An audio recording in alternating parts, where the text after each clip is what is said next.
আজকের রেসিপি অনুষ্ঠান বাড়ির মতো দই কাতলা।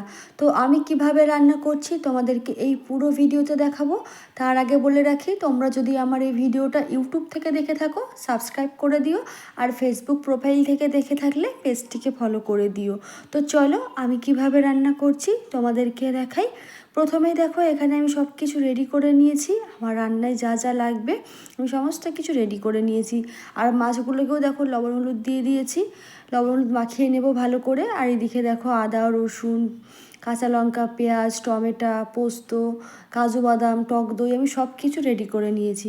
আর এদিকে কড়াই বসিয়ে দিয়েছি, কড়াইয়ে দিয়ে দেবো সর্ষের তেল।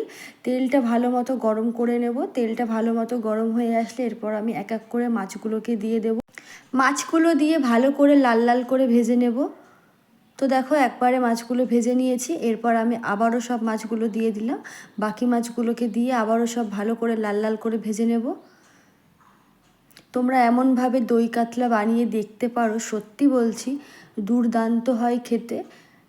তো দেখো এখানে আমার সমস্ত মাছগুলো ভাজা হয়ে গেছে, মাছগুলোকে ভেজে তুলে নিয়েছি। এরপরে আমি দিয়ে দিলাম গোটা জিরে শুকনো লঙ্কা তেজপাতা আর গোটা গরম মশলা ফোড়ন দিয়ে এরপর আমি কেটে রাখা পেঁয়াজ আর টমেটো একবারে দিয়ে দিয়েছি। দিয়ে ভালো করে লাল লাল করে পেঁয়াজ আর টমেটোটাকে ভালো করে ভেজে নেব। এই দেখো এদিকে কিন্তু টমেটো আর পেঁয়াজটা খুব সুন্দর করে ভাজা হয়ে গেছে। এরপর আমি এখানে দিয়ে দেবো পেস্ট করে রাখা মশলাটা।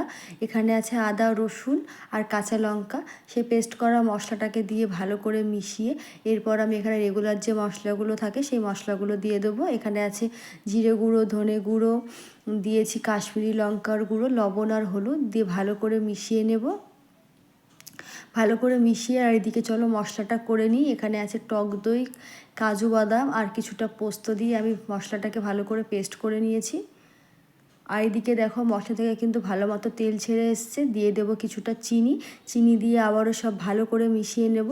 ভালো করে মিশিয়ে দেখো এখানে টক দই কাজু বাদাম আর পোস্ত যে পেস্ট মশলাটা করে রেখেছিলাম সেই পেস্টটা দিয়ে পেস্ট মশলাটাকে দিয়ে ভালো করে আবারও সব কিছু মিশিয়ে নেব।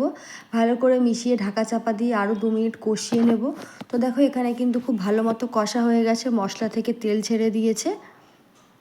এরপর আমি এখানে অ্যাড করব পরিমাণ মতো গরম জল দিয়ে আবারও সব ভালো করে মিশিয়ে নেব। তো দেখো ঝোলটা কিন্তু খুব ভালো মতো ফুটে এসছে। এরপর আমি ভেজে রাখা মাছগুলোকে দিয়ে দেব। মাছগুলো দিয়ে আবারও সব ভালো করে মিশিয়ে আমি ঢাকা চাপা দিয়ে দেবো সুন্দরভাবে সিদ্ধ হওয়ার জন্য। তো দেখো সুন্দরভাবে কিন্তু মাছগুলো সব সিদ্ধ হয়ে গেছে। এরপর আমি কিছুটা ঘি আর গুঁড়ো গরম মশলা দিয়ে নামিয়ে নিলেই কিন্তু আমাদের দই কাতলা পুরোপুরি রেডি।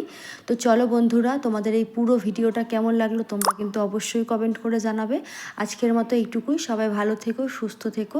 খুব তাড়াতাড়ি তোমাদের সাথে নতুন কোনো ভিডিও নিয়ে দেখা হচ্ছে। টাটা বন্ধুরা।